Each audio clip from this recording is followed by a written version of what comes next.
I'm Josh, I'm 28 years old and I come from Birmingham, and this is my CB125 Cafe Racer.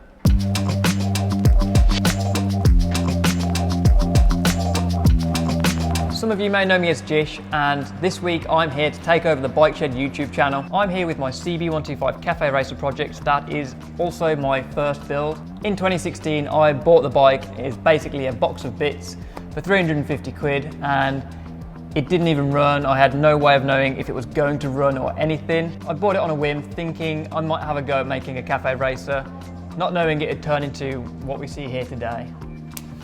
First thing I changed was the front end, which I have now swapped out for an Aprilia RS125, and I had no way of knowing if it was going to fit or not. It cost me 25 quid off eBay, so I thought, you know what, I'm going to chance it, I'm going to have a go. Let's see if it can get it to fit. With a little bit of machine work, a little bit of research into bearings, I managed to get it to all fit, and to me it's probably my most favourite thing on the bike. Moving on to the swing arm, I basically wanted to go for a monoshock setup, and this swing arm is off a 2008 CBR125. The swing arm itself was actually quite straightforward to fit, apart from cutting the centre section out, and yeah, it all lined up quite nicely. The wheel, on the other hand, that's of a Yamaha YZF125. That required some machining on the sprocket side to kind of get it lined up with the chain. But overall, it wasn't actually too difficult. Kind of leveled it out with the front and the rear, kind of giving it that kind of more meaty shape over the original 125 wheels that are quite skinny. We went from a 1.25 inch rim to a 4-inch rim on the back, so that's more than twice as wide. But to me, that's the kind of look I wanted to go for, a bit more meat and substance to the bike. From then we went on to making the seat and the seat hump. The seat hump is all fiberglass and kind of hand-shaped and moulded to this bike. The seat itself, now this is a bit of a talking point with the bike. Rather than just going with a basic leather seat, I wanted to do something a bit different with it. I had this idea of just lasering the leather, and to be honest, it kind of worked quite well. We just kind of lasered straight onto the leather and then upholstered it to the actual seat itself, and I really like it. It's not for everyone, but it's just something a bit different, a bit of a talking point. So the tank is actually the third one I tried on the bike, because the first one just didn't look right. It kind of hung too low and it didn't have that nice line that you see on the cafe racers. This is actually off a CG125, and I really like the shape of it, just because it's obviously fits the bike really well because it's being a 125 tank, but it just goes with everything else that I wanted out of this bike. So at this point I kind of had the bike roughly assembled, and I just really wanted to get riding it just to make sure it worked and felt all right. And yeah, it rode to my amazement, which you got to think something that you've built yourself, you think it's going to ride really terribly and just not work very well, but actually it rode really well. A few little tweaks here and there that we had to make, but what project doesn't? But unfortunately, the day after the first ride, where I was keeping the bike, we got broken into. They stole my tools. They did some pretty serious damage to it all. So that kind of knocked my motivation and confidence, and I kind of took the bike away and didn't want to do anything for a while. But about 3 months after that, I found a bit more motivation to kind of do some work on the bike to make it all work again and get it riding again.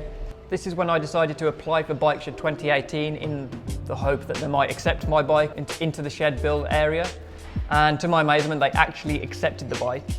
With 6 weeks to go, might I add, I had to get this bike ready for the show, and that really picked up my motivation and confidence to really just crack on and get it built. We had to do powder coating, painting, every single nut and bolt had to be replaced, new discs and pads, everything. Even painting the tank and adding the stickers on, everything had to be done within 6 weeks. Not only was this my first bike build, Bike Shed 2018 was also my first bike show, full stop. It was quite an honour to have it there at their show on display. So after the show, I just wanted to do everything in my power to actually take it out for a ride. I needed to go and do my CBT. It wasn't actually running very well at that point. I've had to actually change out the engine and do a whole lot of work to get it running right, because the original 6-volt system wasn't very good and it didn't work with the battery I was using, the lights I was using, anything. So I had to do a complete conversion on the engine to kind of modernise it, which is actually out of a CG125. So the bike now runs really well. I love riding it. It sounds amazing, and it'd be rude not to show you what it sounds like.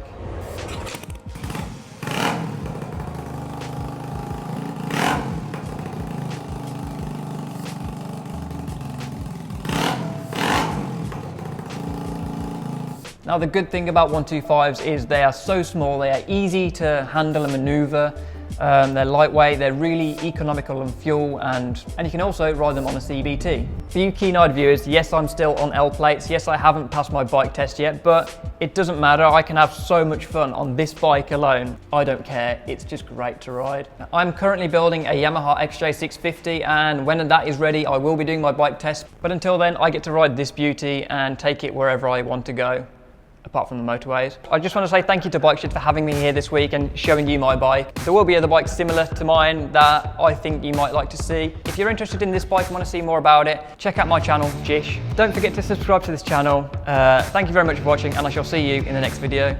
Peace.